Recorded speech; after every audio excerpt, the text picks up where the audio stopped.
Əslində biz həyat çətinliklərindən danışan kimi bizdə şövq, həyəcan artmalıdır. Müsbət mənada ki, məsələn, Aycan başlandı oyun. Maraqlı bir oyundur bu.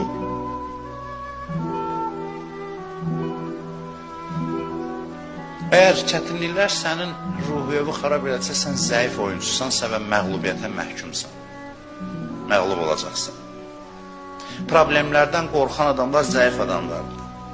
Həzrət Əli əleyhissalam cavanı ilk dövrdə problemlərlə üzləşdirir ki, yaşamaq şövqünü artırsın.